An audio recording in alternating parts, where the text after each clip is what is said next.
Hi, chat. Hello.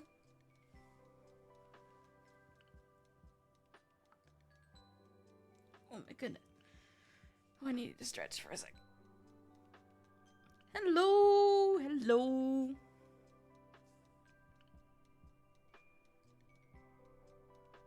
I don't know how the music volume is. I can't hear it. I'm hoping it's not the problem that we used to have where it was just extremely loud for no apparent reason. Because that would not be fun. I went all out for this. Like, I even, like, completely redid... Think it's good? Okay, cool. I, like, completely redid my little stream deck. Got rid of some of the unnecessary stuff, and now I can super easily change between screens. I have a soft mute button that just mutes me here, and then I have like a hard mute that mutes my microphone entirely. And then I have a couple for specifically the for drawing that will be removed after I'm done. For now, sorry I'm yawning. It's been a day. I don't remember if y'all have seen this setup yet. I can't remember. I don't stream often anymore. It's tragic.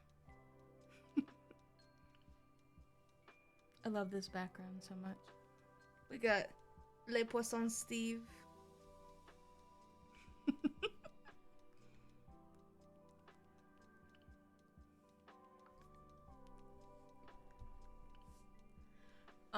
Anyways.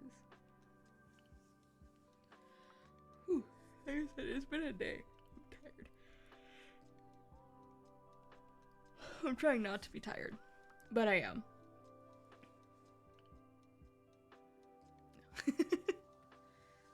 Today we are, I'm working on an animatic. I've been working on this animatic, but I've only recently gotten to a point where I can, like, show it, like, work on it on stream. What is happening with my headphone cord? There we go. So, that's been the big thing. Is that it's like it's been just it's still technically in the planning phase. I'm just trying to get on top of it. It's an animatic that encompasses the entirety of Echoes of Oakhurst, so like every session plus the backstory. It's taken a lot of precise planning because obviously the song is only so long, and that's a lot of stuff to fit into one animatic. So I've had to make decisions on what to keep in and what to leave out, which has been hard. I've done my best to leave in all the important stuff. I won't spoil anything for anyone who hasn't seen it, but I've done my best to keep in the important parts. The good thing is that today, right now, we're just working on the backstory part, so like this isn't spoilers for really anything in the series. If you've watched the teaser, if you've watched even the first 5 minutes of my first episode, this is information that you already know. Which is why I'm working on it on stream. If, like, otherwise I would be doing something else. Got my little artist glove. Got my whole setup here. But while I am working on this, I'm also going to be talking a little bit about, like, Echoes and, giving some insight into Calliope as a character, why I chose her over other characters, because I had a few other concepts, which reminds me, I forgot to send all that stuff to myself. So I'm gonna do that right now while I'm talking. I'm not the brightest sometimes, guys. Okay. Let me go find these images. Yeah, Echoes is almost over. There is one more session this weekend, and then it's over. That's it. But that is not the end of my Minecraft SMP run. I promise. Um, I have. There's nothing set in stone yet, so like I don't want to like talk too much about it, because I'd hate to be like, I'm doing this and then I'm not doing that. I don't like making promises I can't keep, but also gonna snag some stuff. Hold on. Sometime, hopefully either at the end of the year or early next year, I am hoping to run my own vampires server. I don't know for certain if I'm gonna do it, if it's gonna work out how I want it to. It's a big undertaking, so I don't know yet, but fingers crossed.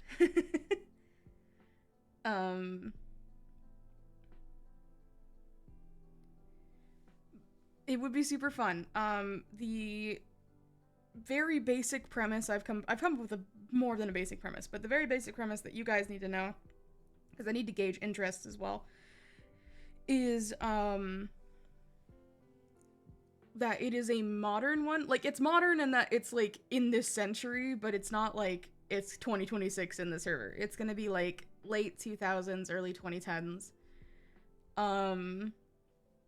Basically the idea is that like all the stuff in Vampires SMP didn't happen, so Oakhurst is still abandoned, and the land sat abandoned long enough that people just built on top of it. So now there's like a town, like a small town, like the one I grew up in, where there's like a couple restaurants at most. There's like a bunch of abandoned stores. Like, not that many people. It's kind of one of those towns where it's like, how the hell are they still like going? Like, you can't believe that people even still live there, that kind of thing. I don't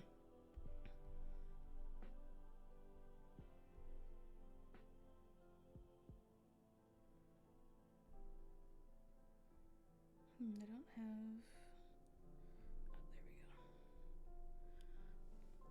Oh, there we go. So I thought that would be fun, that maybe, like, there are existing residents.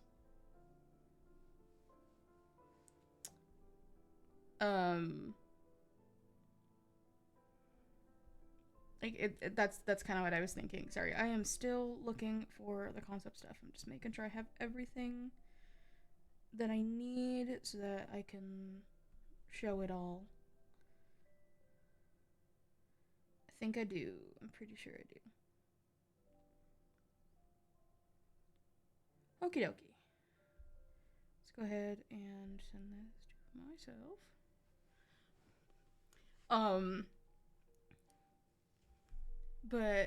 But yeah, it's very tentative right now. Because it's like a modern thing, it's a new map, so that means I have to build stuff.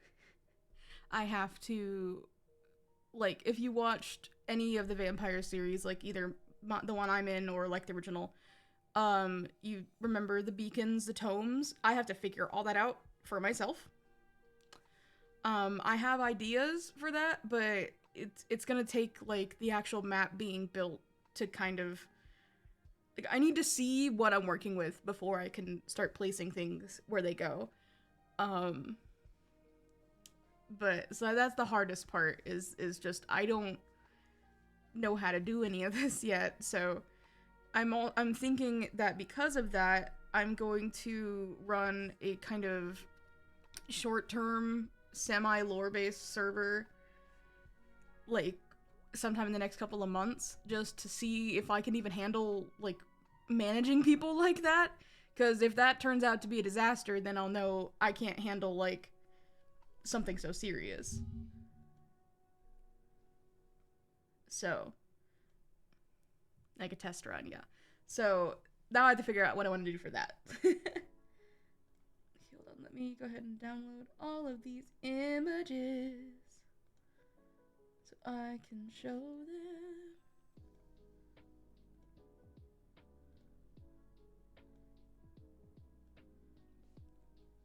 I decided to leave off all of the spoilery art. I'm trying to keep this stream as spoiler free as possible. This is literally just like anyone can jump in. But if I am talking about something with spoilers, which I will do so while I'm drawing, there is going to be a big red letter saying spoiler warning. So if you stick around after that and you get spoiled, that's on you. There's an ad coming, so I'm gonna let that run, and then we are going to go ahead and start drawing, and I will start talking a bit about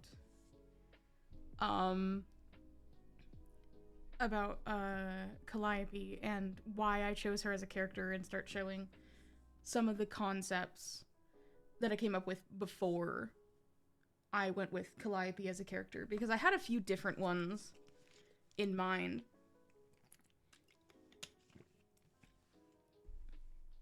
And my tongue feels weird. I burned it on some instant noodles. So about the ad run, because it's only me like 30 seconds. And then we will get into it. Goodness gracious, my phone is just buzzing constantly. It's fine. Everything's fine. Let's go ahead and get this open. I'm just making sure there's nothing else I'm missing. I don't think there is.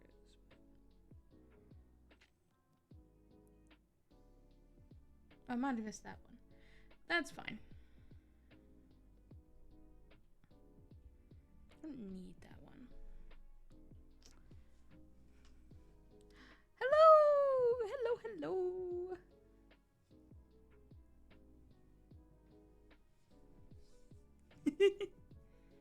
We're just about to get started. Okay. So, this is the setup. This is the cool thing that I've set up. So, because of how Procreate works, when I save a drawing, it shows, like, the recent things I've sent things to. So, it's, like, it shows my email with my name, which is not good. So I have made this cool little thing. For whenever I'm saving the drawings. Yeah, I don't know why it does that. Or if you can turn it off. So this is my solution. It will show this on the screen whenever I'm saving a drawing. And whenever I'm talking about spoilers, we get this. So if you see that, and you get spoiled anyways, I can't help you. Okay, so let's go ahead and get started. No, do not show the hidden layer. I want to use this. So as a character, Calliope, like, was not my first choice. Definitely. Like, she never would have been my first choice. Okay, I'm gonna move this to the side so I can get all of these colors as a reference. There were, shoot, I want to say 3 or 4 different concepts I was coming up with at the time.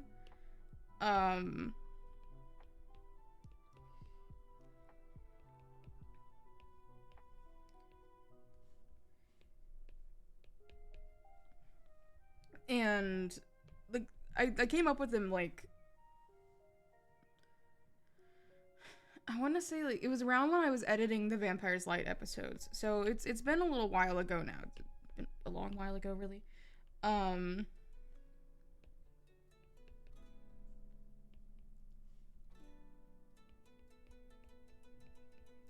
But basically Luna approached me and was like, hey, I'm running my own vampires server, would you want to be a part of it?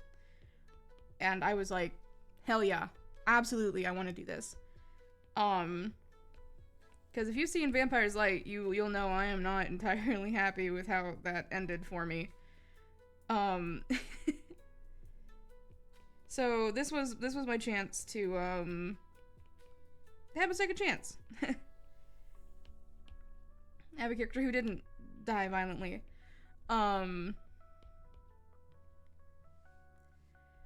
So I accepted, like, immediately. Obviously. And immediately started brainstorming characters. I don't remember all of them. I didn't really flesh all of them out at the time, so like some of them are lost somewhere in my DMs and I'll never find them again. But I do have a couple. The first of which is, oh, did not mean to do that. I'm gonna go ahead and do it this way.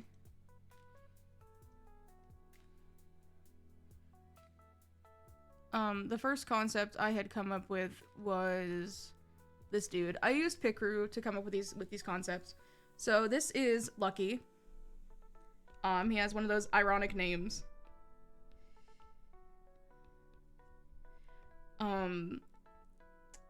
So Echoes of Oakhurst is supposed to be set sometime in the 1900s, and at the time we didn't really know like when. We just knew that it was in the 1900s. So I decided to go with someone who works in some kind of factory, and he's in the capital. He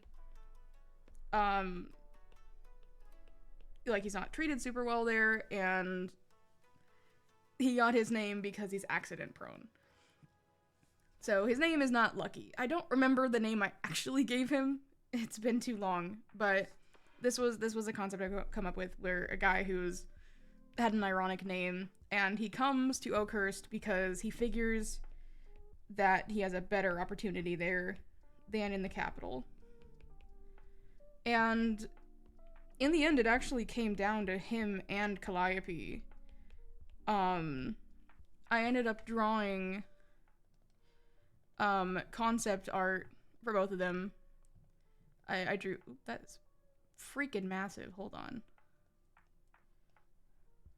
I ended up drawing both him and Calliope to see, like, with them in their full form, to see which one I liked more. You can kind of see him a little bit better. He's got the scarring on his hand. He's got the scarring on his face. And I thought that could be interesting as a character, but ultimately I decided not to go with him. The other concept that I had was this girl. I think I named her Dahlia. She was a religious girl from a small town, and her concept was I need to like look back at the last frame that I did. Hold on. The idea for her was that something like she came to Oakhurst to kind of like spread the word about her religion, which was supposed to be kind of nondescript. It wasn't supposed to be based on anything in particular. Just she believes in some kind of higher power and she wants to spread that. And coming into contact with vampires would kind of shatter her a little bit. But at the time I didn't know who was going to be joining, and the last thing that I wanted to do was to play a character that would make people uncomfortable. Like, in a bad way. I cared a lot about making sure that everyone was comfortable with the character I decided to play. And especially because I had decided that if she got turned, she would go kind of like God abandoned me, so like I'll be their god. And I was like, I think that's a little too intense for something like this. So she got scrapped pretty early on. No actual concept for her other than that. And there was one that had even less of a concept, which was literally just me spitballing ideas at one point. Which was like a guy who is like really cocky and is like pretends like he knows everything about vampires. Like, it's like, oh, you know, I've hunted a ton of vampires, like, come to me if you're scared kind of thing. But like in reality he knows nothing about it and he gets humbled. But I didn't really know how to play that, and I didn't really feel like playing a total asshole, so I didn't. Which led me to the concept that eventually became Calliope, which was a witch with no powers. Part of that was just because I thought that was interesting, but partially it was because I needed to come up with a way for a magic user to be non-magical so that she wouldn't have... Like, I need to come up with a way for her to, in canon, not have an advantage over the other players. Because, you know. So that's mainly where that came from, was just out of a necessity for creating a balanced gameplay. And at first it just kind of started out that she was born without magic, and that was her thing. And I went with that, I think up until I, like, we actually, like, started the server, kind of, like, got everything sorted on Discord, and we started, like, actually talking to other people. Like, around then is when I decided to shift that a little bit. This is gonna, I'm about to go into her backstory. If you don't want to hear that, like, if you don't want to have that explained, this is your warning. It doesn't talk about anything that happens later in the series, yet, but, like, I will put up the spoiler warning when I start talking about that, but it will talk about a little bit of her motivations and kind of things like that. It kind of evolved into a character who messed up. BRB then? Okay.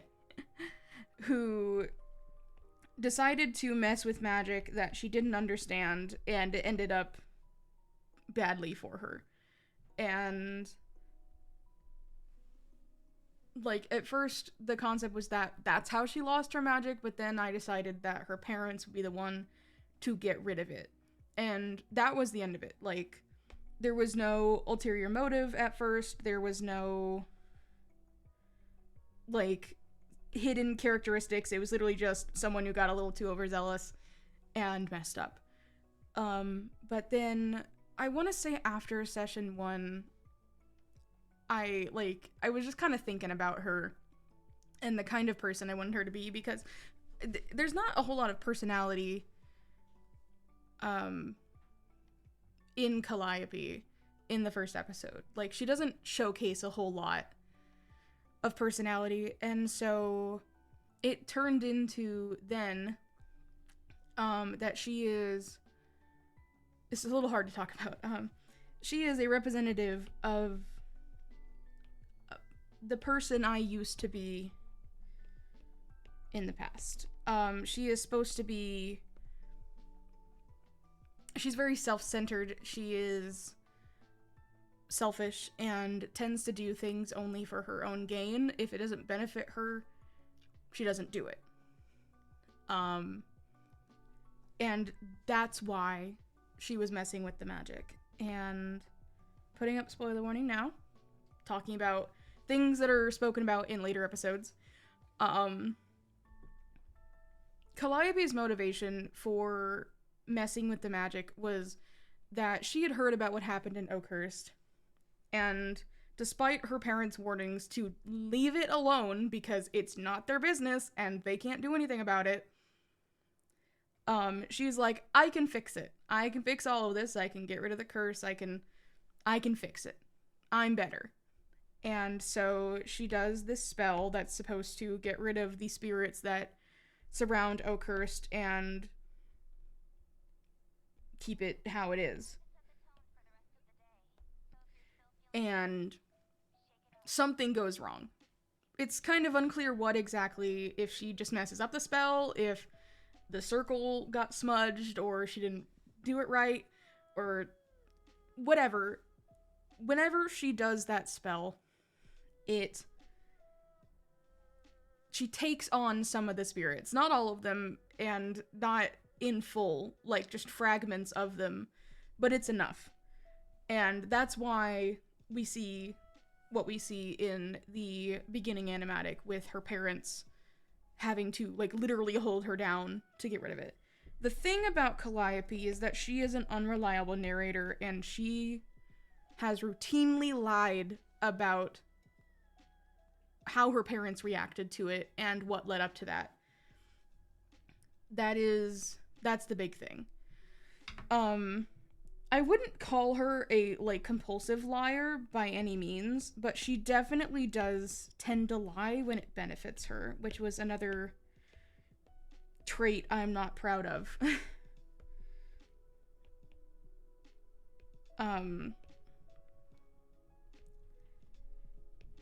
So when asked about things, she just lies. She is powerless, yes, but her parents merely sealed it away. They didn't take it away entirely, which is why her regular Minecraft skin wears a choker. So that's one thing. The other thing is that they didn't take it away because she was making too many mistakes. They took it away because of how I view the magic system working in this world, which is that it's kind of similar to My Little Pony in that, like, some people, some magic users have innate magic, like, they're really good at it, but the thing is that they need to train it or else it's crazy. Like, it's absolutely wild magic. So they have to, like, learn how to control it. And she kind of never did that. Like, I'll go into it a little bit more in a bit, but, like, they basically saw that she was being reckless and that she was not making any attempt to learn how to control it. So they were going to temporarily seal it away to seal the spirits as well while they learn how to fix it and figure out what to do from there. And then that night she ran away. The spirits are what caused her to run away to Oakhurst. That is her motivation for being there. Whatever she thinks was the reason, that's not it. It's because the spirits wanted someone to perpetuate the curse. And easy way to do that was to take the person possessed by them. So that's why she went. So yeah. And if you're wondering how she traveled for 50 years and never came across Oakhurst, that is explained by the fact that the benevolent spirits of Oakhurst were doing their best to keep her out. They were trying to keep her safe, but eventually she finds her way in. And that's how we get to where we are now. I'm gonna stop talking about the spoiler stuff. If you're wondering what the concepts for Calliope's parents are, there is her father. I never, like, outside of the intro animatic, I never drew them, so this is Silas.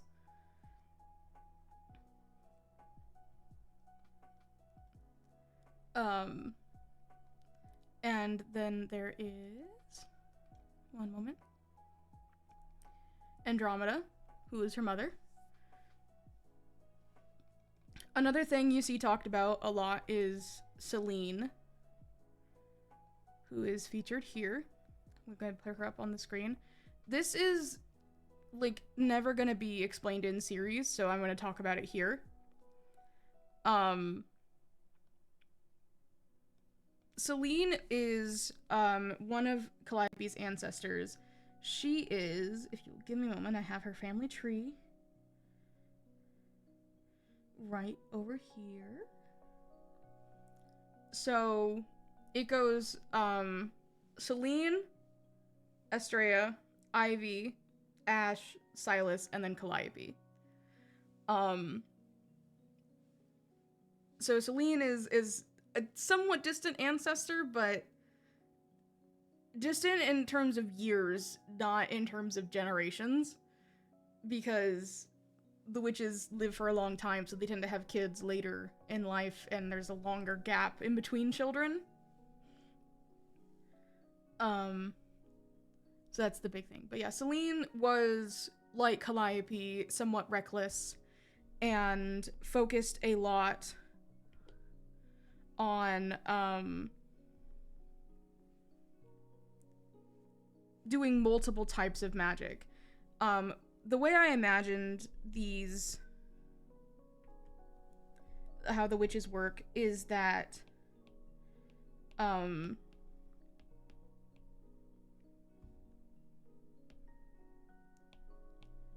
I'm trying to like multitask and my brain is malfunctioning. I have notes about it if you will give me a moment.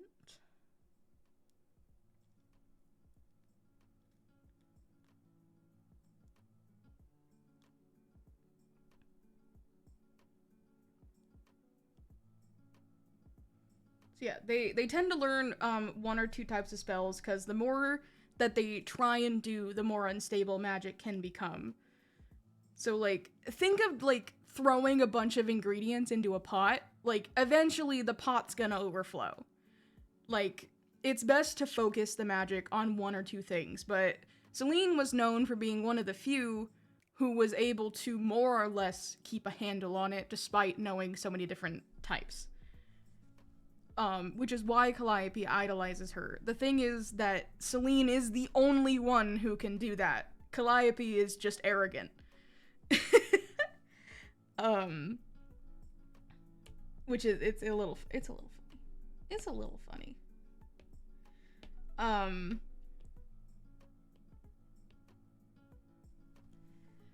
So like, Celine was in Oakhurst some 700 years ago, and if you've watched Vampires SMP, Scott talks about how witches put him to sleep, and Celine was the character I created to be the head of that group.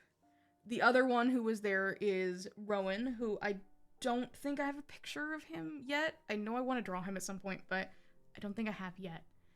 I don't think I have anything for him yet, but there was other like witches there, but those two were part of this family specifically.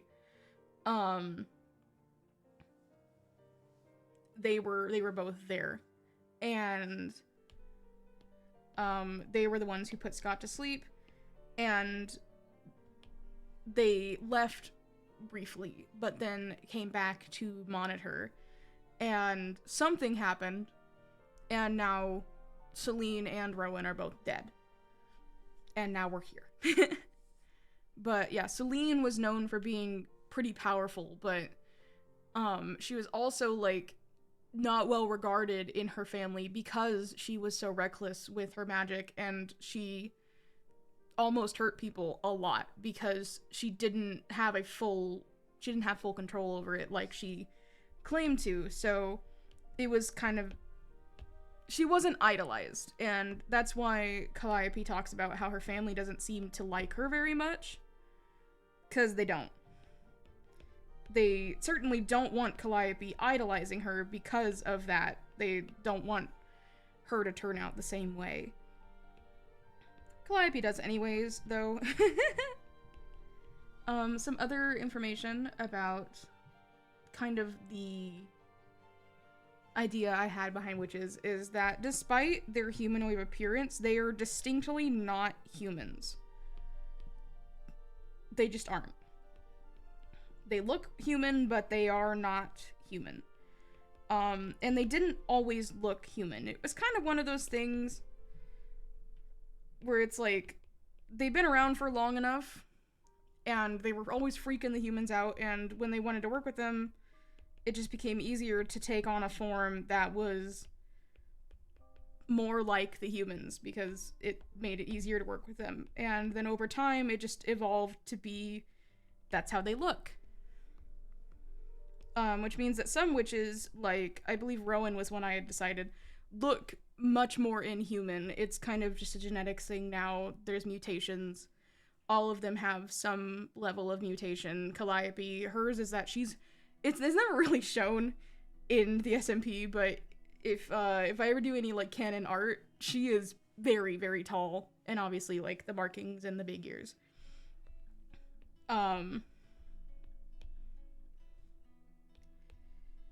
So, like, they didn't used to look human, they do now.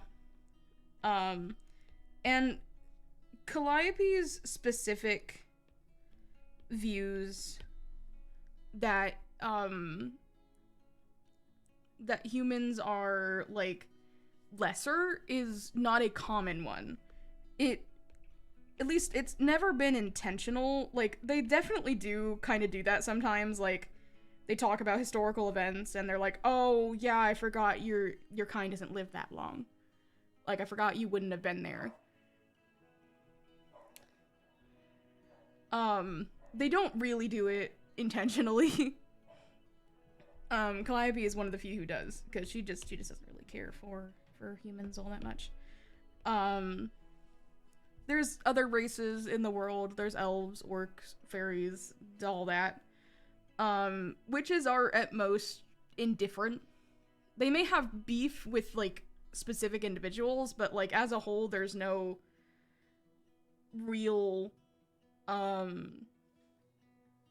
animosity between them.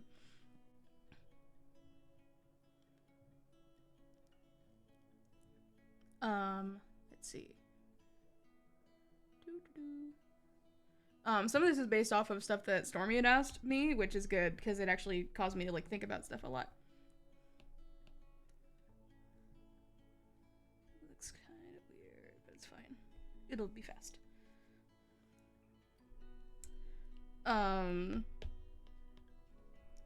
Another question that she had asked me is if witches were able to have children with non-witches, and, like, they definitely can. It's not a common thing. Like, they definitely don't do it super often. Not out of any, like, oh, our bloodline is pure, but it's just because it's unpredictable to do so. Like, the way magic works is that it's not really a dominant or recessive gene. It just depends entirely on what species is having the child. So, like, two witches can absolutely have a powerless child, but they're more likely to have powers. But, like, if a witch was to have a child with a human, they'd be more likely to be powerless, because humans do not possess the innate magic that witches do. And it's the same for everything. So, like, it just depends on how magical the parents are. So, like, they definitely do. And there's no, like, real... It's not really a taboo. It's kind of just like a, why would you do that kind of thing. Like, they'll judge you, but it's not like you're gonna get, like, shunned from their society for doing that. They're pretty chill.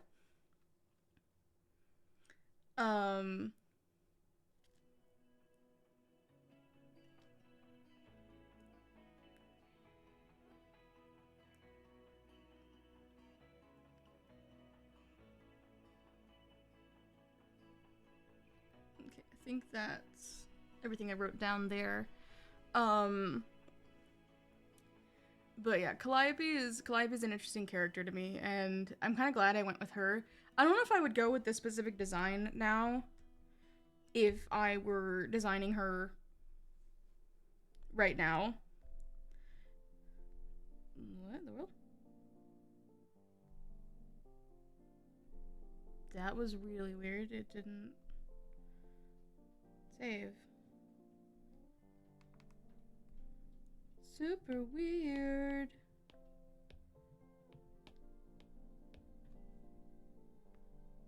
Let me fix that. Is there any questions from people in chat that you want me to answer? Because I'm happy to answer anything. Before I go into spoilery talk. I might also just draw quietly for a little bit.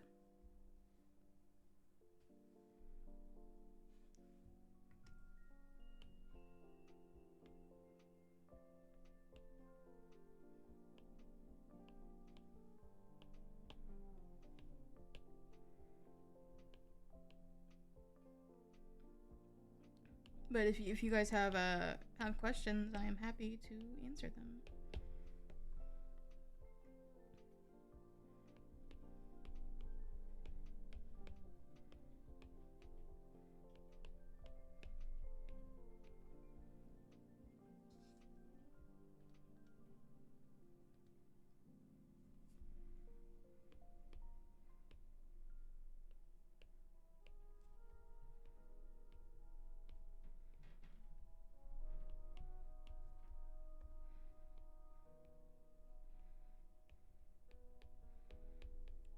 By the way, you can ask about stuff that's happened in the episodes. I will just have to put up like a spoiler warning.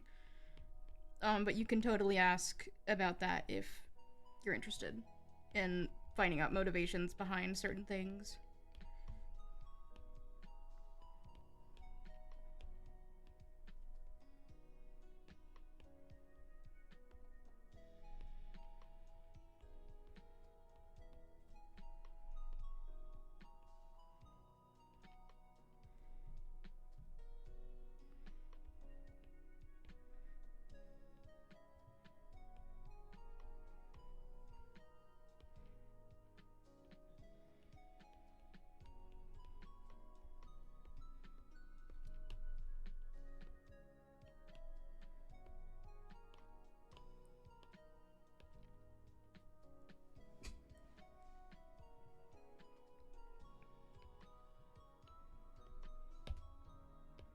You can also just ask me about behind the scenes stuff, like stuff about how the server works and all that.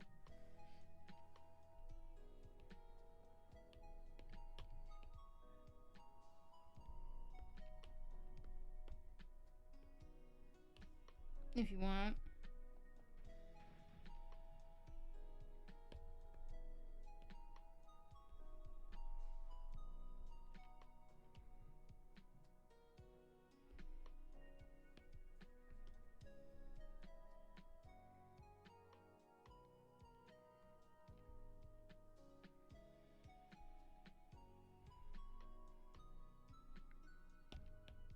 Okay, I gotta add in a few more images and then we can continue.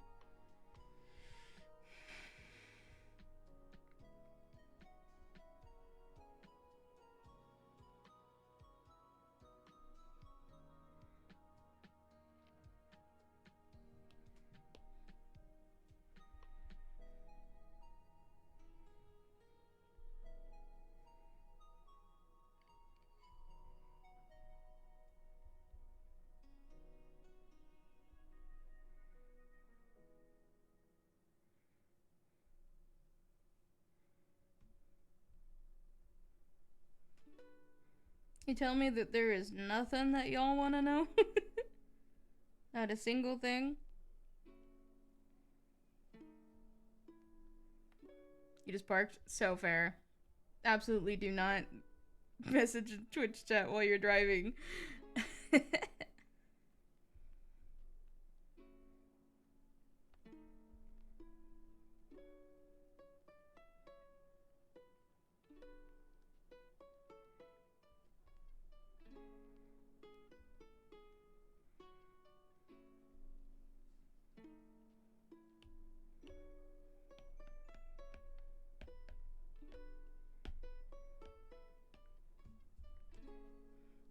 I've added in the next few frames.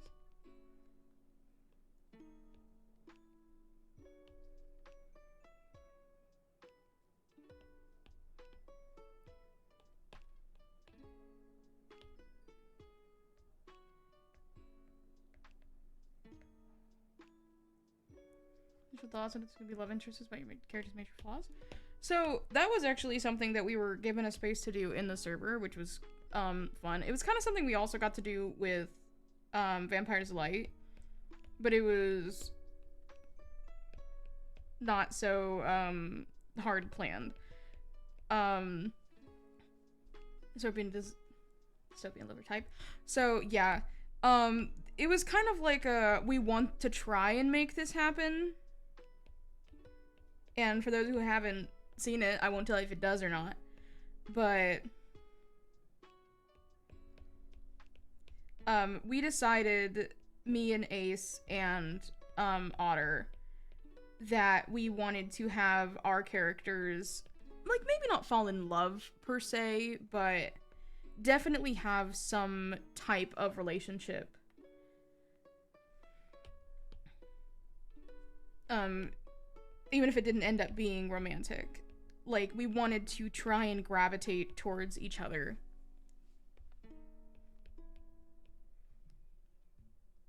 Which we, like, failed miserably first episode. We were all, like, I was focused on my own shit. There's a clip that's hilarious from Ace's perspective, where I like it's right after I come like I come back from something where like she tries to get my attention. She's like, "Hello," like trying to initiate conversation. I'm like, "Hi," and then I walk past and just start having a breakdown. So completely ignored her.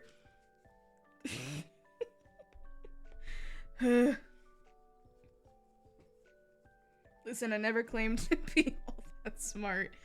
But yeah, that was a cool thing that we were allowed to do is we were allowed to set boundaries on that kind of thing. I was kind of like with Percival, it was like that would be kind of cool if it happened, but I didn't plan it with anyone in particular. Like between me and Ray, it was kind of like a would it be cool if I leaned into this, and less of a like let's do this for certain. Which is why I never really went all that far with that, because I mean also because Vampire's Light was just an incredibly short series.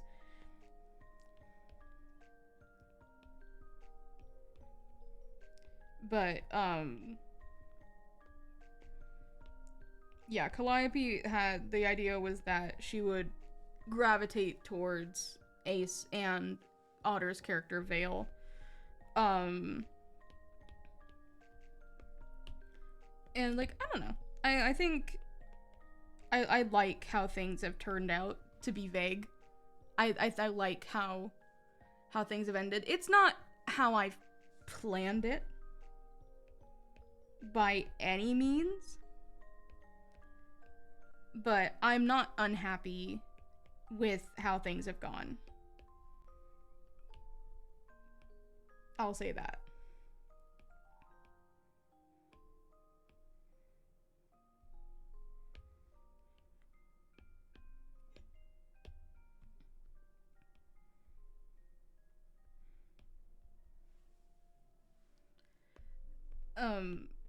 It's kind of interesting doing that as well. Don't you stop it. It's really interesting like trying to have any kind of romance in a plot like that. But it's also really interesting just doing it in general as a content creator who has never like Vampire's Light was my first foray into this kind of content, so like a lot of the anxiety that you saw with that series was genuine. Like I went into every session being like, oh god, I don't know what I'm doing and everyone's gonna hate me. So that's kind of why I acted the way I did, and some of that nervousness definitely carried over to Echoes, but I was much less nervous this time around, which is why I was okay with asking that. It was originally just going to be Calliope and Vale, but then Ace reached out and was like, would it be okay if it was like all three of us? And I was like, sure.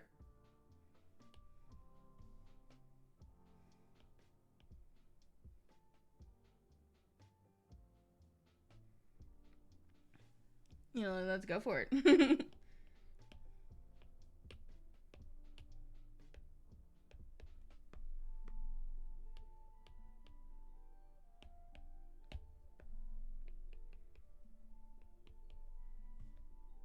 Any other questions from the chat?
like I said, you can ask about spoilery questions as well.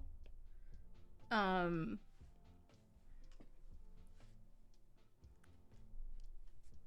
just be careful how you ask them. I don't mind answering questions, but like you can ask me about the ending because I know how this is gonna end. Um, but like try and be don't be spoilery in your question. If that makes sense.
I think her hair might actually be whipping the other way.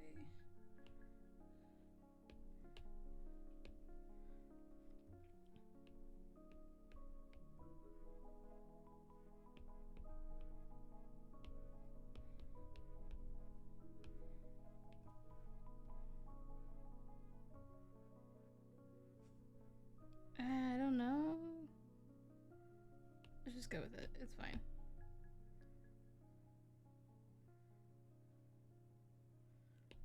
I struggle with this kind of thing.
I have to be right back.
Okay, I'm back. Sorry about that.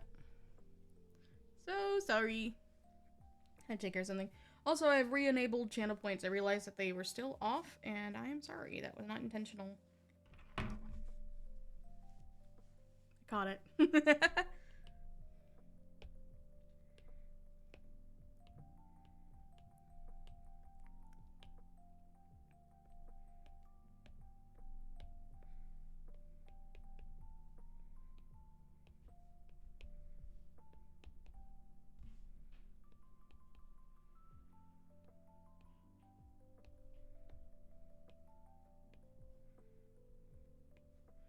Does chat have any more questions before I just start picking topics to talk about?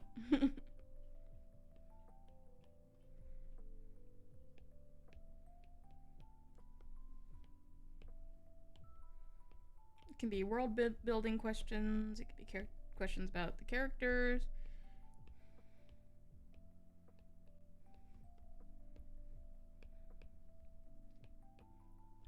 I'm also happy to talk about Vampire's Light, because I don't know if I ever did a stream talking about it. So if you have questions about Vampire's Light, I'm happy to answer those as well.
Noisy dogs.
Bleh.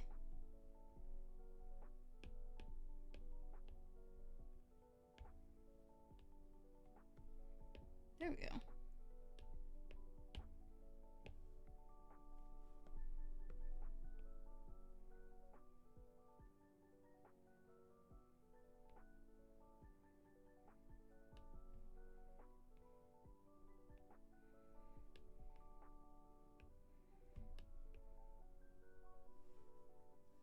Oh cool, I can unplug my phone. Let's go.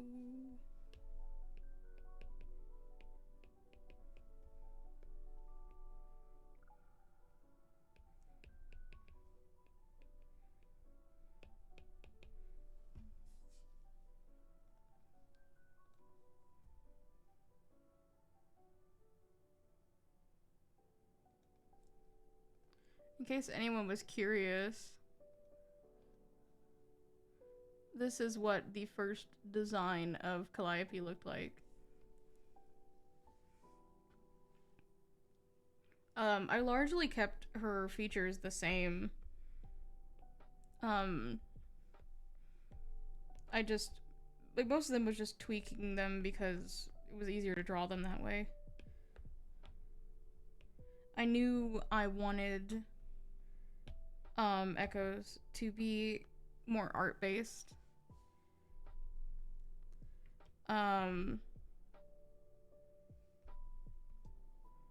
Like, kind of from the beginning. I knew that.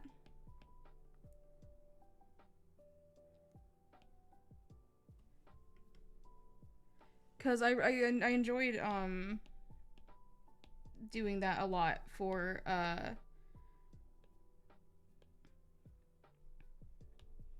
Vampire's Light.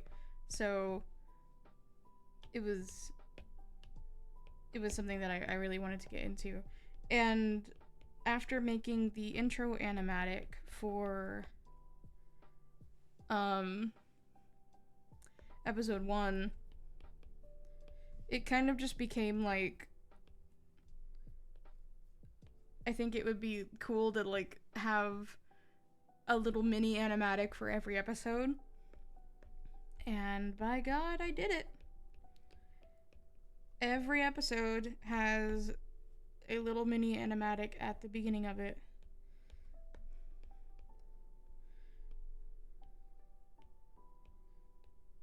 It's also just a good way to show, like, there's stuff that happens between sessions, like, in character.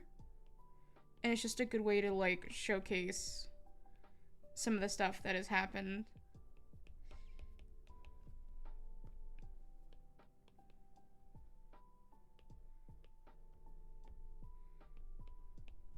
Also, if anyone is curious, the journal that I've been writing in since episode 1, like, I will be posting the full contents of that, once the final episode is posted.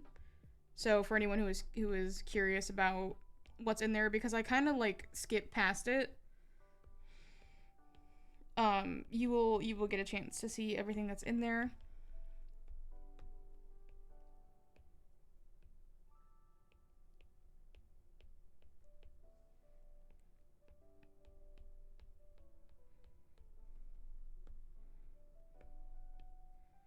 So do not fret. Yeah, I've had a lot of fun making art for this series. There's been times where I've been like, man, I kind of wish I didn't commit to this, but for the most part, I've really enjoyed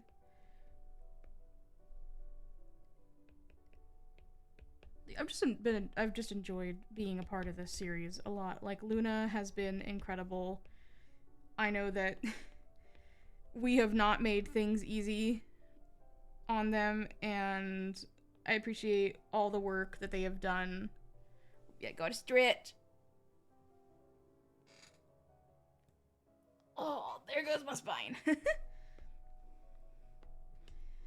I appreciate all the work that they have done to make it more accessible to their players.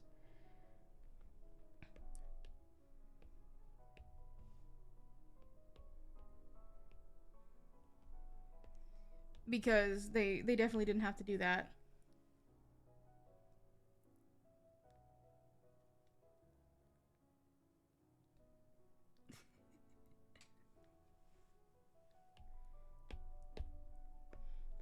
Like, the big one was that, and it's something I didn't realize I had an issue with until, like, they fixed it, and that was that there were no name tags.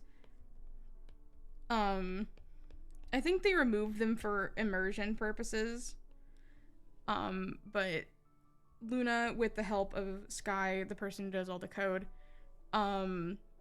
went back in and completely, like, re-added them from scratch, because, like, they had been completely removed. So they went back in and re-added them so that, some of the people would be able to easily identify who they're talking to. Like, it becomes very difficult sometimes, especially, like, as you progress, when the vampires are all stage 3, like, they've all got white hair and red eyes, so, like, they all kind of look the same. It can be hard to tell who you're talking to, and it was, like, another issue that was immediately fixed was that in the first episode, there was issue with the proximity chat, where it's like you could just hear people across town, and so they went in and changed that as well, so that it wouldn't be so loud. Like, Luna has been so incredibly accommodating, and I greatly appreciate it. And I hope that maybe they join me for my server, but we'll see.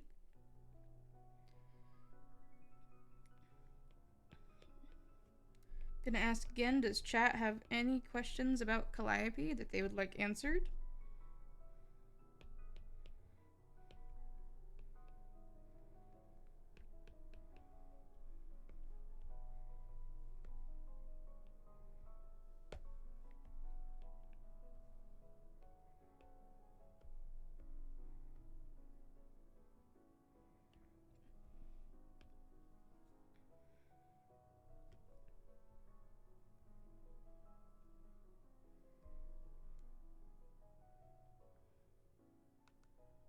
I hope I've seen the series already.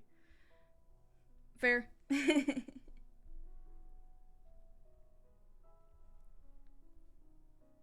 can always, like, I said a little bit earlier, but you can also ask about, Vampire's Light stuff. I'm happy to answer questions about Vampire's Light.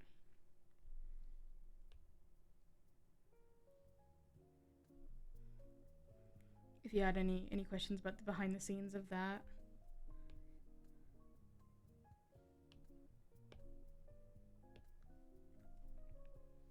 Because I don't think I ever did, like, a proper stream. So Vampires got confusing at the end. It definitely did get a little confusing. It doesn't help that there are, like, no POVs of it besides mine and Ori's that are available.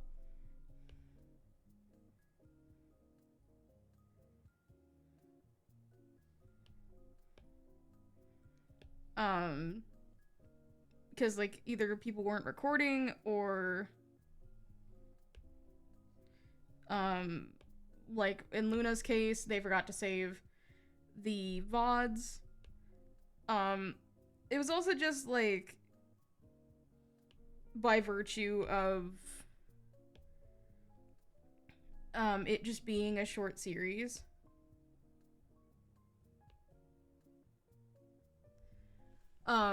It was planned from the beginning to only be 3 sessions. The consecutive sessions was not planned, so, like, yeah, it was definitely sudden. I didn't know it was happening. I had no say in that, which, like, I do find value in that everything that happened was pretty unplanned, because we didn't have time to coordinate things. It was all it felt very real in that sense, because we were all people who didn't really know each other, and we were kind of scrambling over each other trying to figure out how to end this. To those who wonder how it ended, given that none of the survivors' POVs are out there, the only survivors from Vampire's Light were Ray and Rhodey, or Otter. They were the only two to survive. Shortly after I died, a fight broke out between Luna, Ori, and Ray, and Luna was killed. by Ori, and then Ori let Rei kill her, which allowed Rei to be cured. It was a whole funny thing where they didn't have any holy water because guess what? They gave the only holy water to me, the person who died minutes later. So I had to do some admin magic to get it back. And so Rei got cured and they both left. Rei made a grave for me. I actually have... There's an ad break. While the ad break's playing, I'm gonna do something.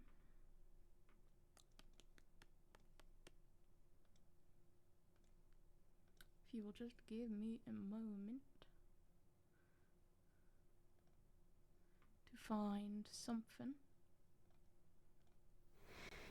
You're headed for heaven. Stop. Okay. Let me attempt to do this the proper way.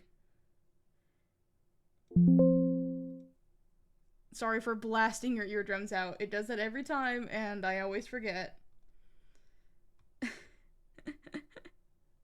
Very sorry, very sorry. Boof.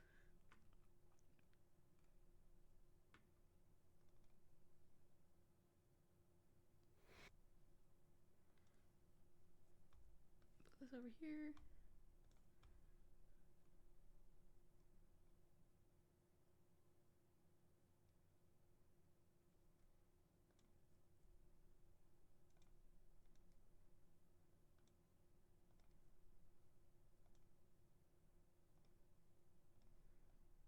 This is gonna go over everything, but it's fine. Let's go ahead and... Okay, so yeah, there's an animatic that I made for Vampire's Light that I don't think most people have seen. So I'm gonna get to show it now. Hopefully the audio is not ear bleeding. You're headed for heaven, a sweet old hereafter. And I've got one foot in the door. But before I can fly up, I've loose ends to tie up right here in the old there before. I'll be along when I've finished my song, when I've shut down the band, when I've played out my hand, when I've paid all my debts, when I have no regrets, right here in the old there before, when nothing is left anymore.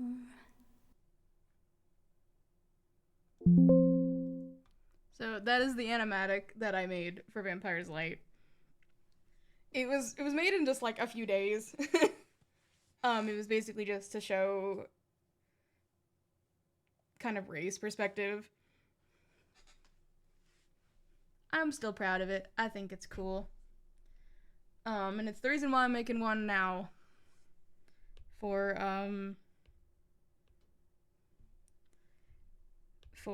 Echoes.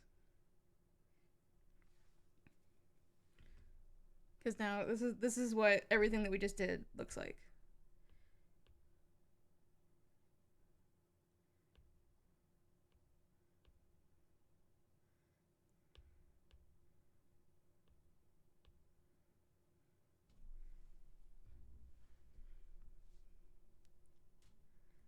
All that work. Hour 20 for this. Bean. I think it looks pretty good. Someone who has like no understanding of how fabric works. They don't understand physics. For someone who doesn't understand, I think it's good. I forget how much I have. If you'll give me just a moment to go and look, see.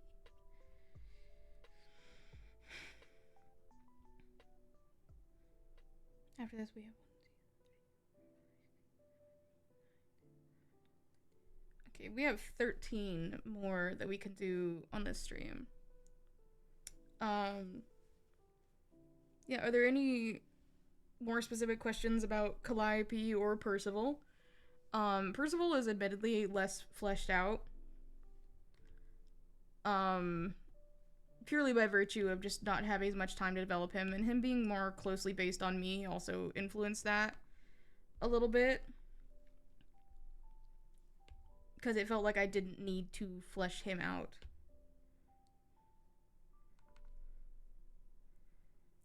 Okay, I'm just making sure I had the right background. Get rid of that.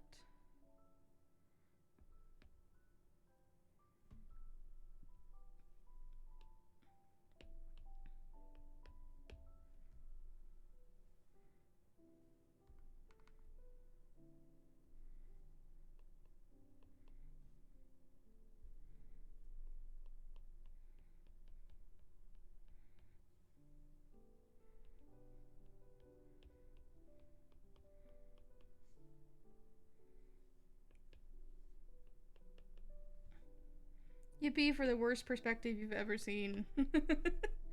It was never my strong suit.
Like, maybe you have questions about why I picked certain design elements.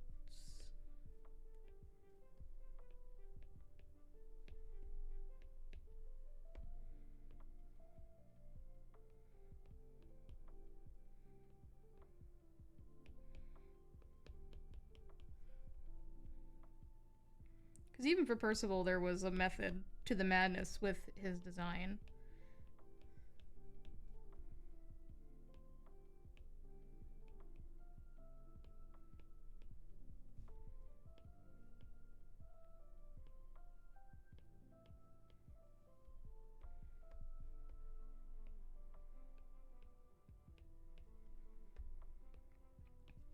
I tell you what, these 3D models are genuinely a lifesaver.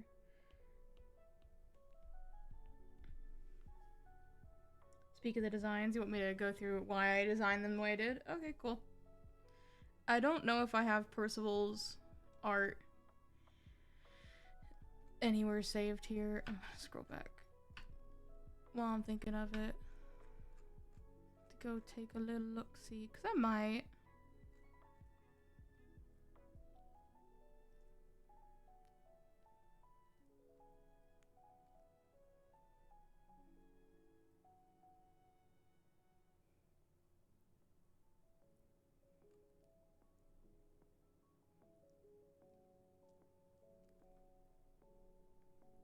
I do. I still have his original art. I did not know that I had that still. Percival, my beloved. So Percival is, like, as I've said multiple times, he is loosely based on myself. Like, that was mostly because, like, as a character, I knew that I was not good with improv yet, and I figured that trying to do a character with a personality different than mine would be too stressful. Like, I was already stressed the hell out pretty much the entire time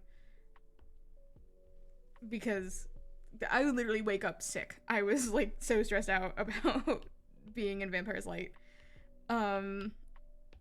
But playing a character like Percival helped a lot with that.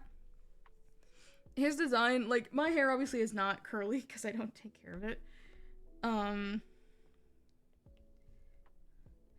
But his design is also loosely based on my own appearance. Very loosely. And then the eyes came from the little VTuber. Little VTuber baby. I basically just wanted something that represented both me and, like, my, VTuber. And Percival was born. And him being a painter just... Mainly, like, everyone was kind of, like, a writer or journalist or something like that. And it's like, I want to do something different. So I decided to go with painter specifically. Artist in general, but painter came after that as the more specific concept. And so I decided, you know, I might actually have the original pick crew that I did for him. If you give me a minute, I can go look.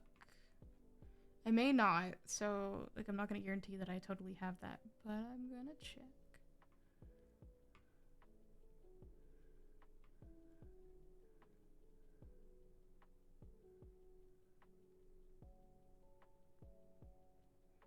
It does not appear that I do. Okay, that's fine. The original pick crew that I used for Percival, it gave him, like, overalls, and I was originally just gonna put him in overalls.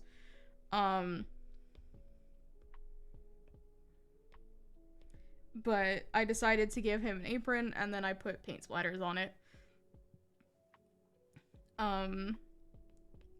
His backstory kind of didn't come about until later.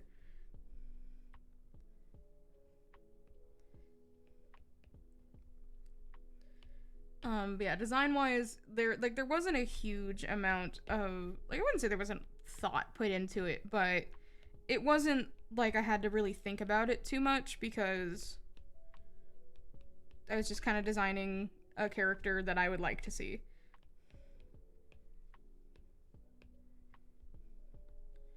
Calliope was a bit of a different story. I've shown you the pick crew that I made for her. Let me go ahead and pull up her official art.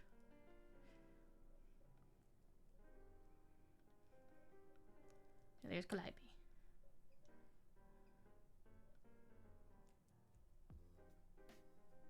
This music is a vibe. I'm using a new playlist.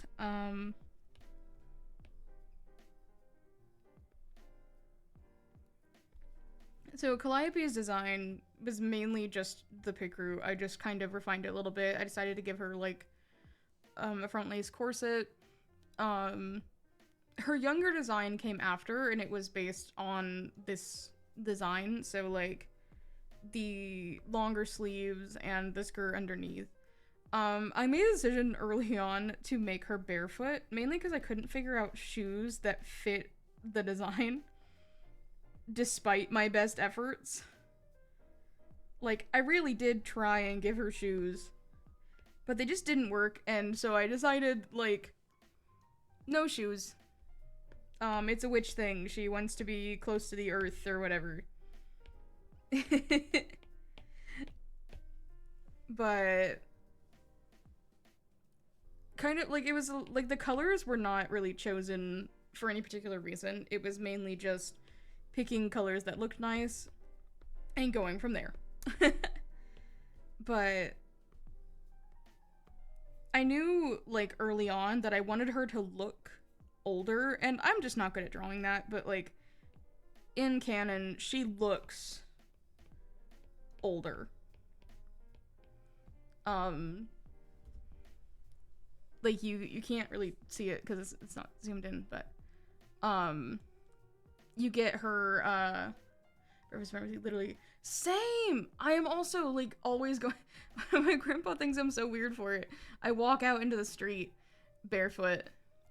He's like, doesn't it hurt? It's like, not really. Got strong feet. You can see she's got like the cheekbones there. That was kind of supposed to make her look a little bit older. You can tell, like, by the silhouette, like, whenever she was originally being concepted, she was kind of supposed to be not mean, per se, but definitely not as kind as I have her in the actual, like, in the actual series. She was definitely supposed to be more... You're welcome. She was definitely supposed to be more of, not mean, just blunt. She was very much like, I don't have time for y'all to be saying that you don't believe in vampires kind of thing. Thank you, mama. That was kind of the vibe I originally had for her, but again, it was like, I don't want to play a mean character. So you can kind of see it with this design that she was originally supposed to be much more outwardly annoyed at her situation. Noisy. But she's obviously not that now. And this looks like a weird pose, but I promise it's not. What is happening up there?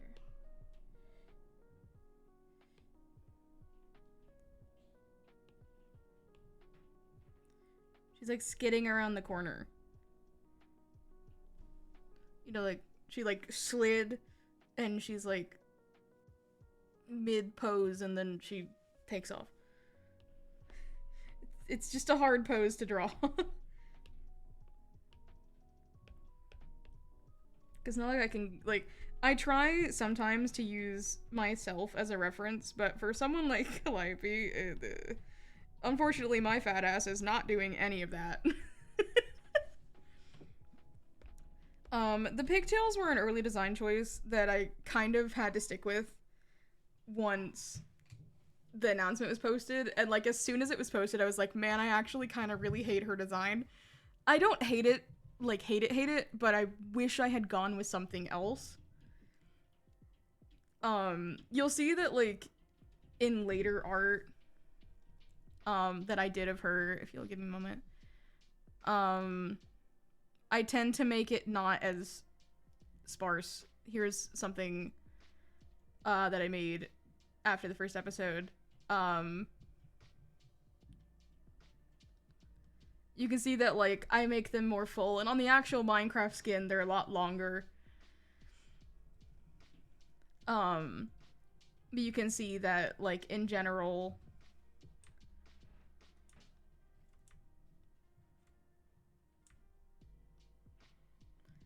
Let me just crop it. There. You can see in general, I make her pigtails a lot more full.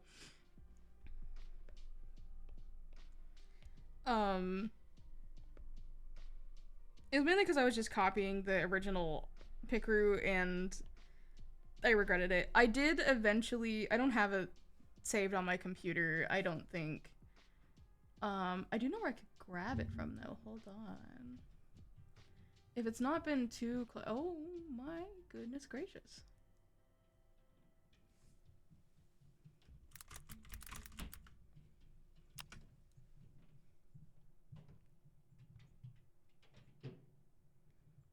Sorry, there's TwitchCon planning happening without me.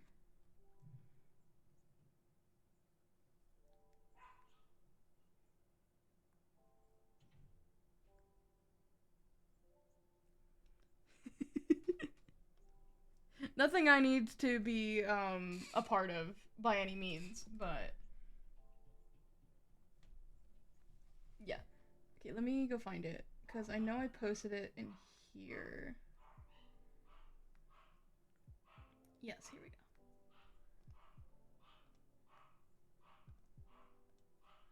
go. If I were to make Calliope now, go ahead and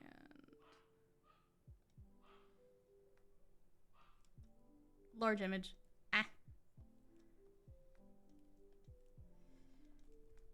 I would probably make her look something like this instead.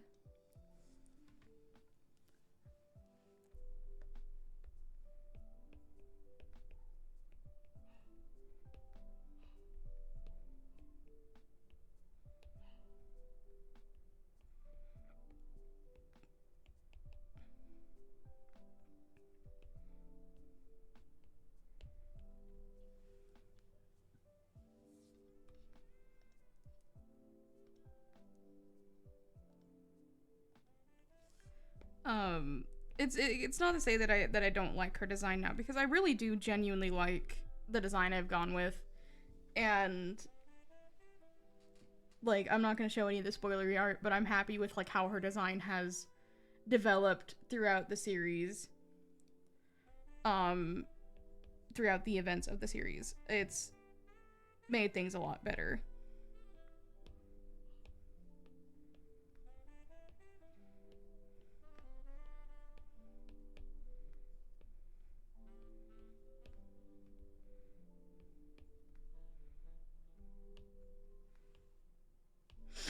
Oh my goodness.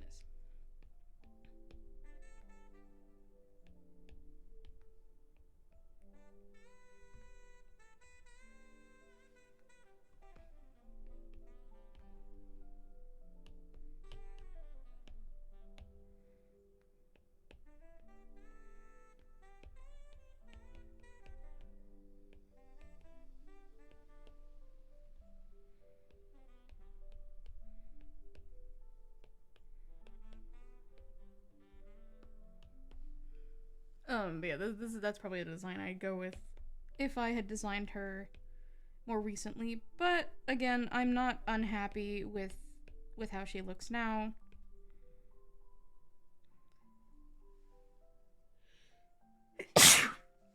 Sorry. Oh my goodness. I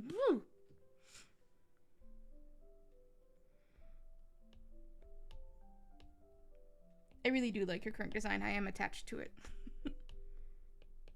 As complicated as she is to draw these days.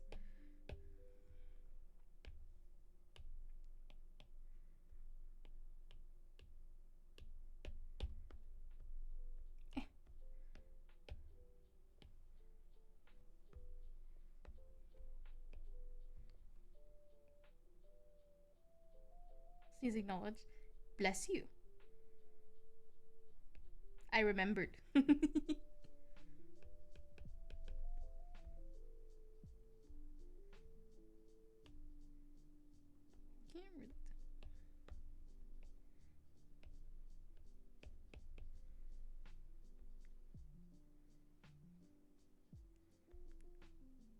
It's a little hard to read what's happening here, but that's fine. It's gonna be a quick frame.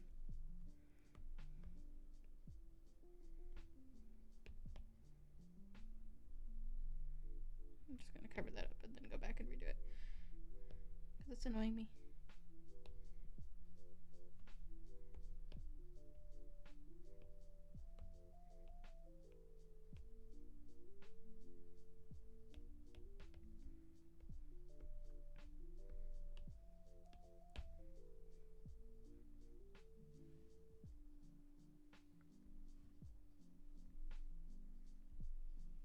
Okay. I've got one more here, and then I have to go and add a bunch more.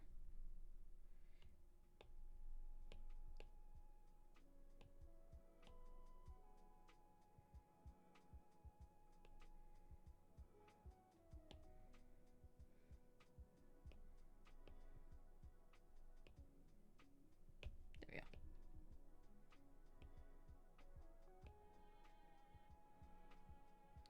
go. Okay.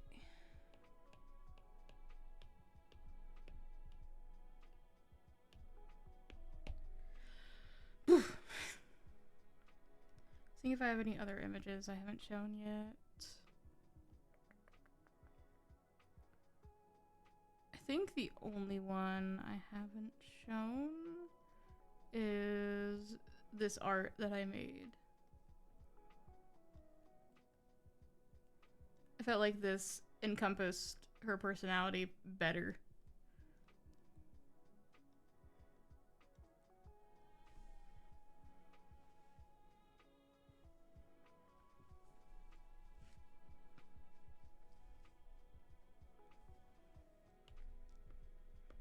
Yeah, I think the official like explanation I came up with in my head for why her hair is in pigtails and why it's like kind of messy um is that like she's been traveling for such a long time, like she doesn't really have time to maintain it, so she just chops it off sometimes and then ties it up.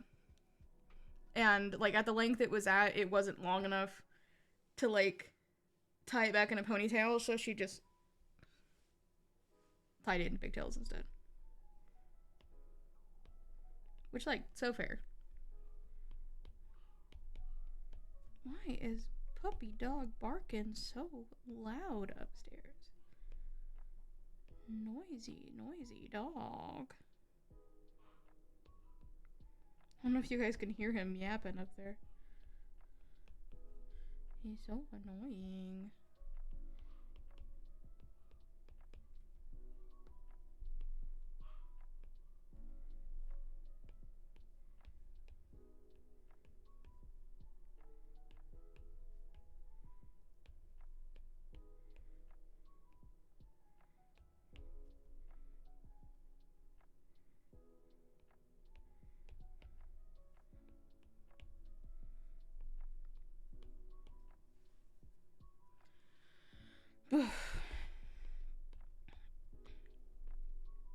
Part of this stream was literally just to hold me accountable so I'd start working on this, because I've been putting it off for like weeks. I also have to work on this stuff for the episodes, but that's super spoilery.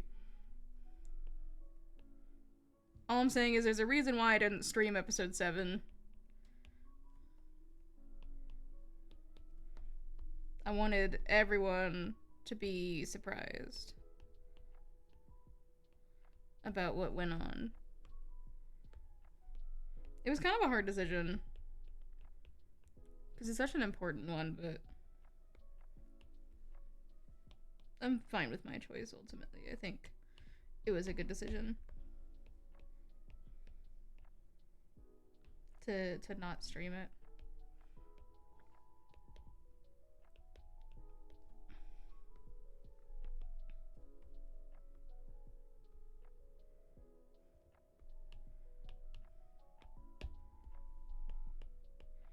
I really just want to stream more often. I keep meaning to, and then stuff keeps happening. Like, I promise I'm not disappearing off the face of the earth on purpose. I just keep getting busy. Most recently, the busyness has been because TwitchCon planning. I've got thrown into that all of a sudden. Which I am so excited. I am so excited for TwitchCon. Like, do not get me wrong. I am so pumped to go back this year. I've heard, like, I've seen some of the updates to the, like, how they're running it, and, like, I'm happy with all the changes that they've made. Like, meet and greets have no walk-ups now. Like, last year, like, they tried to enforce it last year, but, like, it was mid-convention and they couldn't get the word out fast enough. This year they're doing it in advance.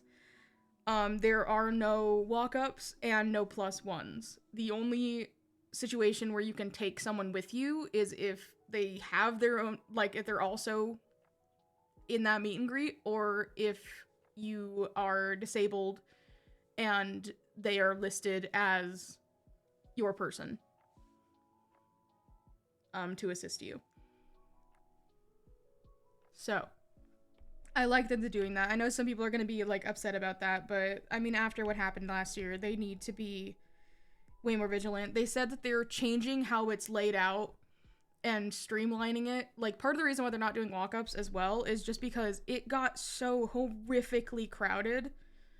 Like, I don't know if you guys watched the vlog that I did about it, but I mentioned that, like, Grian's impromptu meet and greet went on for, like, 4 hours. And then Jem, who was in that meet and greet, had to, later that day, do another meet and greet for hours. like, or like the next day, was it? I don't remember. But she had to do a lot of meeting people because they just kept letting people bring +1s and they were getting around it that way. And it got so overcrowded. So I'm glad that they're making changes to that. We're staying in a pretty good hotel. I won't say which one, obviously, but it's a good one. I've seen some pictures. And it's pretty cool. It's a pretty cool hotel.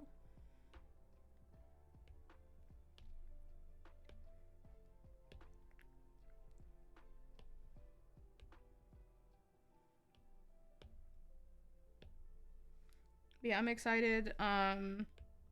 We obviously don't know who all is going this year. There's only like one streamer that is like officially confirmed that he's going.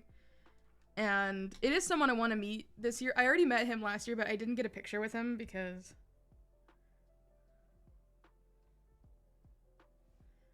I didn't like my cosplay. But I have the ideas for what cosplays I want to do this year. I'm just gonna take my photo for this. Oh, I need to stop doing that. Hold on. As my phone holder.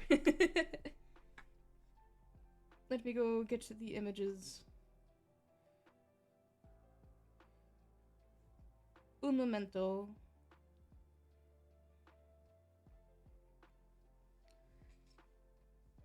You gotta bounce. Oh, okay. Goodbye, mama. Bong. Here, let me switch to chatting for a minute.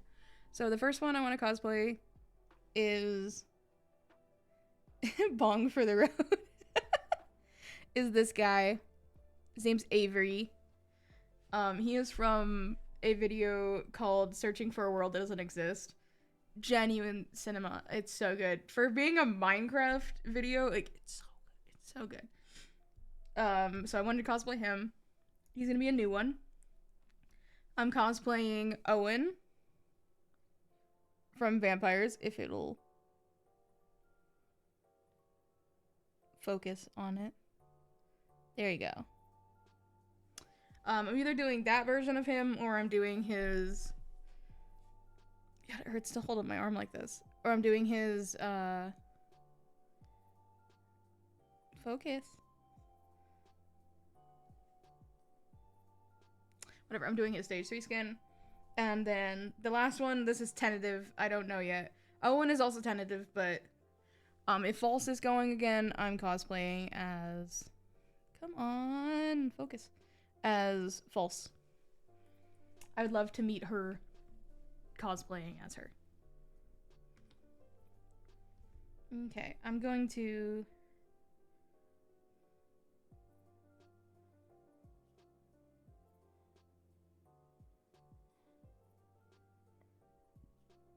add in the next few.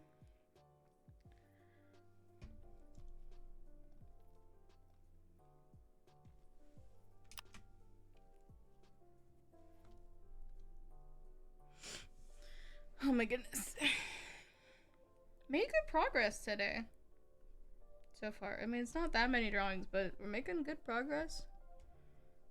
I'm proud of myself.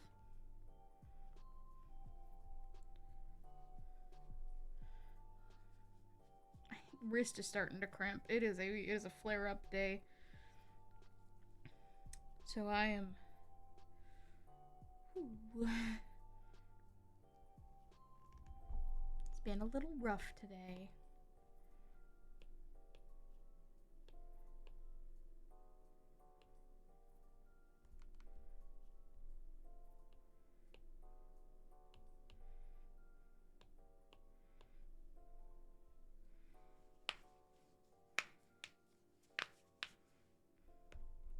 But yet I am here. Because I want to be here.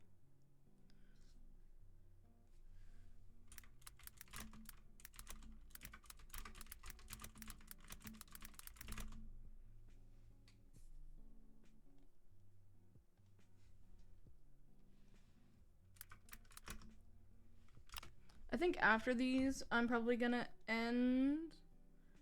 Like, I'm gonna finish these. While I'm talking, I'm putting up spoiler warning right now. Spoiler, spoiler, spoiler. I am, gonna talk a little bit about the spirits and the effect on her and all that, and also about the ending, the incoming ending. So if you don't want to know how Echoes ends, now is the time to leave. But first, I'm going to talk about the spirits and, like, how that is influencing her. So the way the spirits work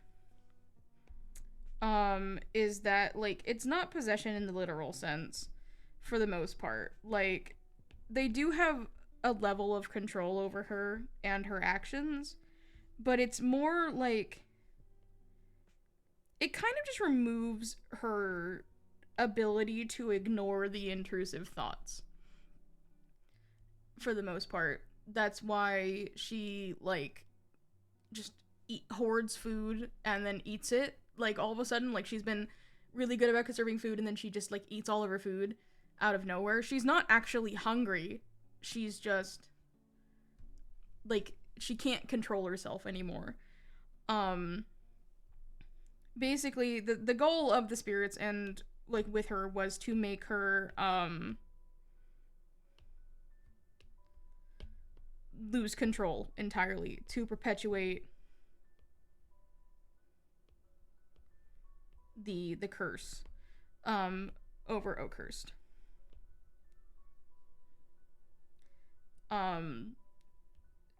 The reason why it took so long for it to, like, be an issue is because, like, with her magic sealed away, it couldn't do much with her. At least not as much as it wanted to.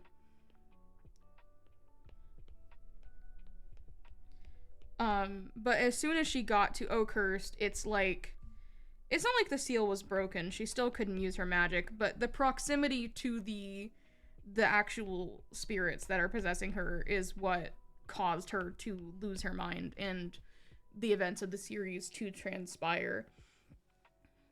So I think that's the tragic part, is that she would have been fine if she had just never gone to Oakhurst.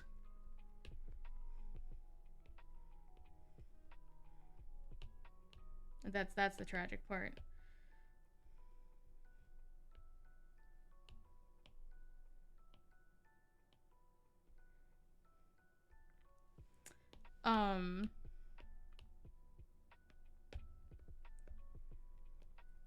Like,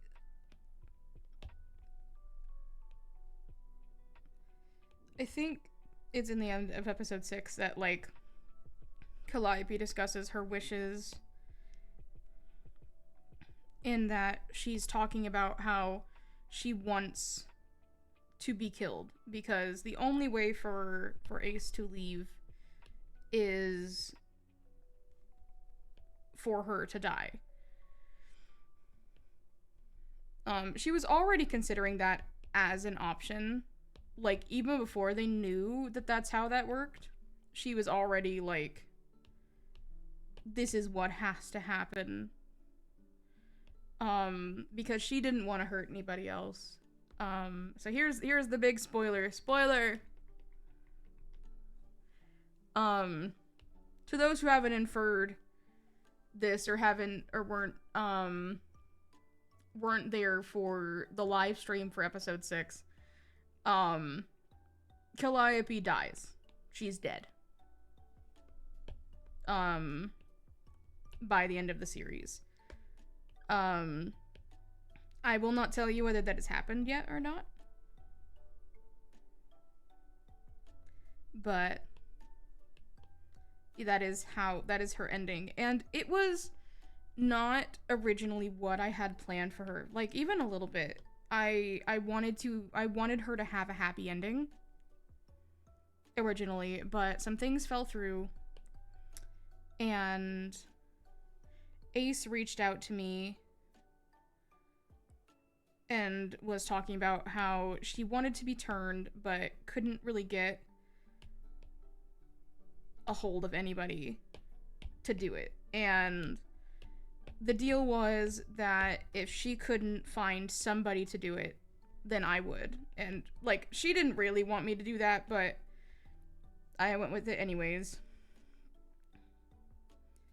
And ultimately no one reached out, and so that kind of sealed her fate in my mind, unfortunately.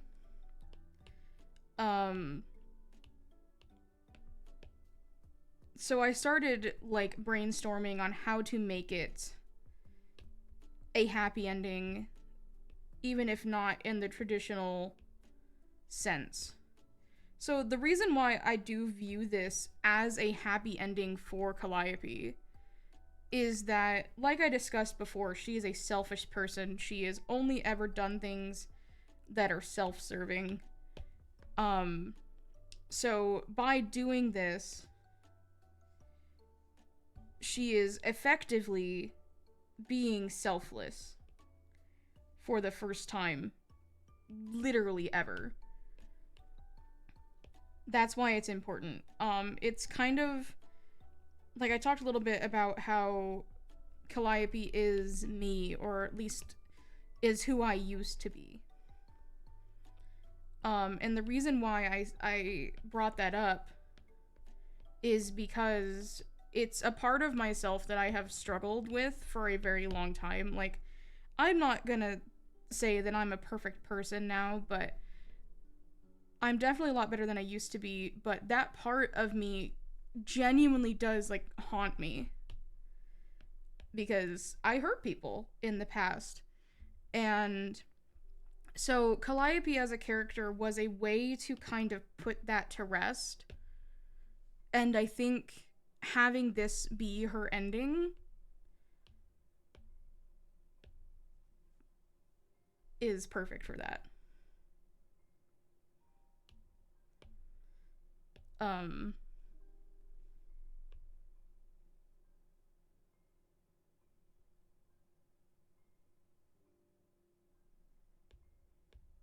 Well, I'm having some issues with one of the frames.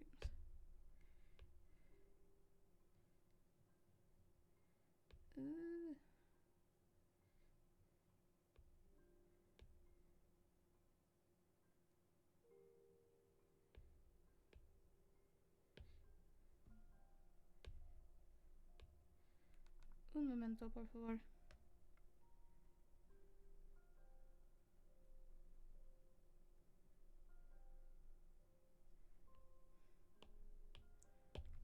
But yeah, I'm happy with this happening to Calliope. It, again, may not be what I originally intended for her, but I don't think it's a bad ending.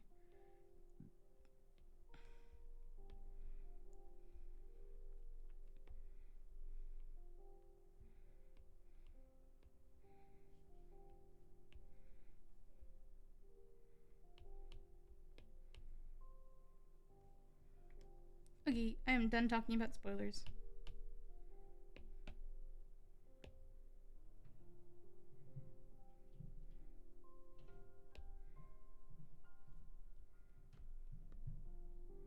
Just finishing up these frames. We are almost to the end.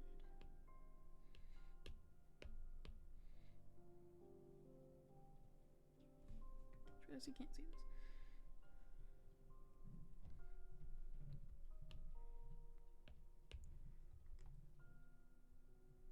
I'm gonna check on that.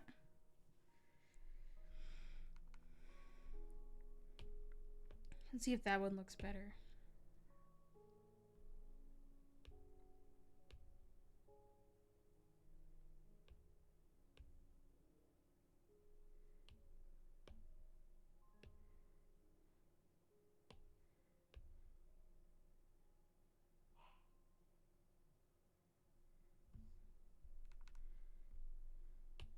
Yeah, that looks way better. Okay.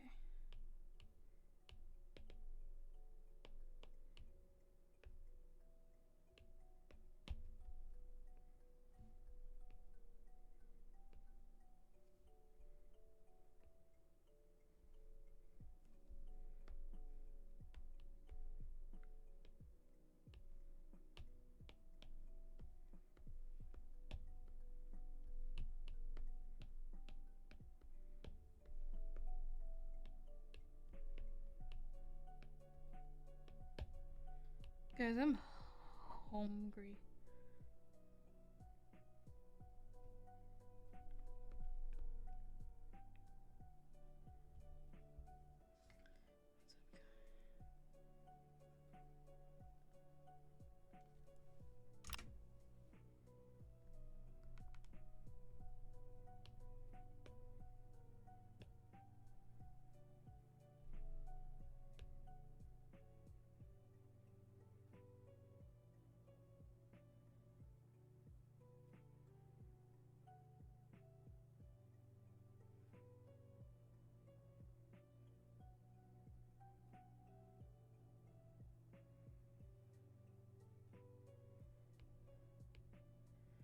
Okay, 2 more and then we're done.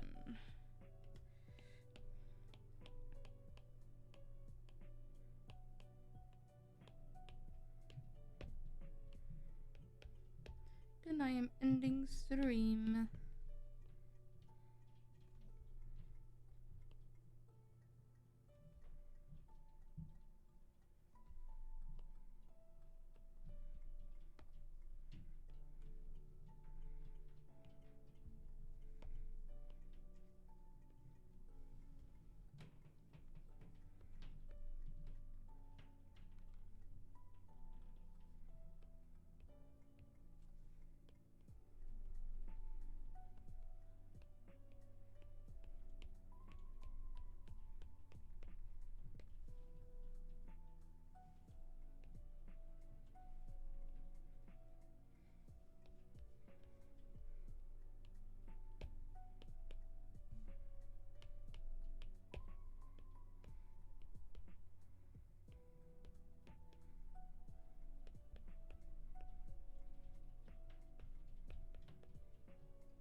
Let me just put these in.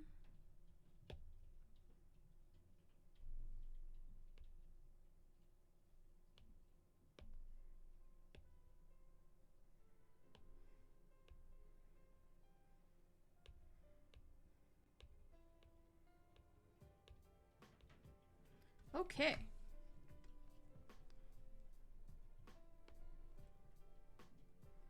I want to try something. I don't know if it's gonna work, but we'll see.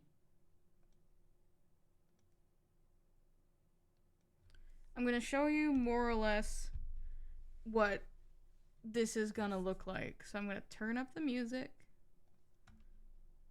and we're gonna try.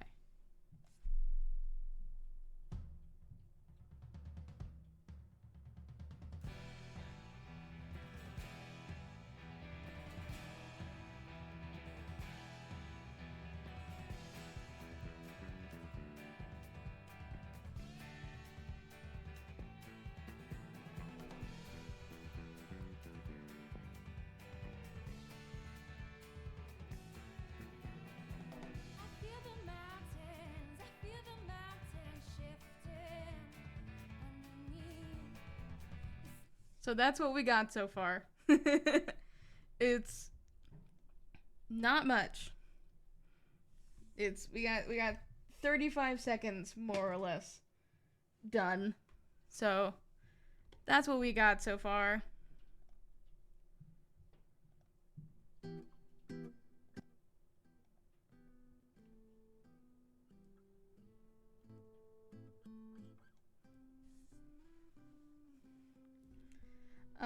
So that's super exciting. I'm obviously gonna keep working on this on my own time.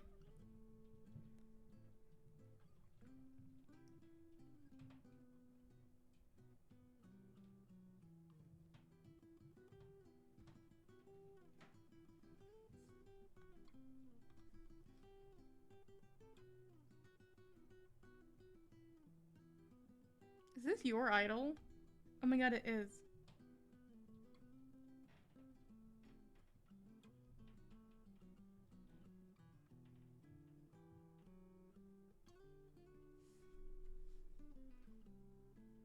Peak. Anyways, I think that's where I'm gonna go ahead and end the stream.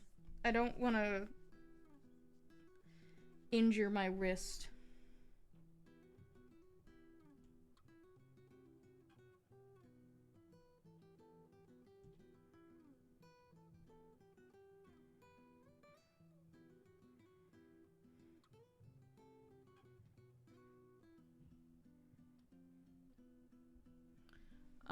This is fun. I liked talking about everything.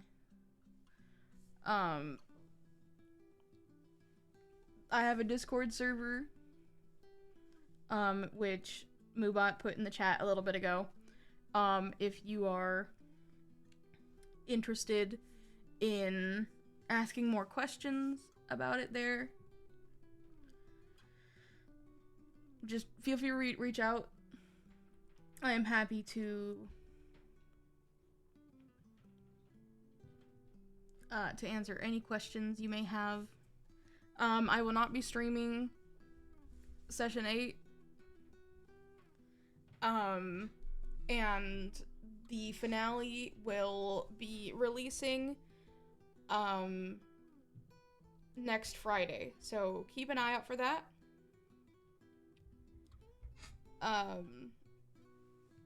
But yeah, I don't really have much else to say, so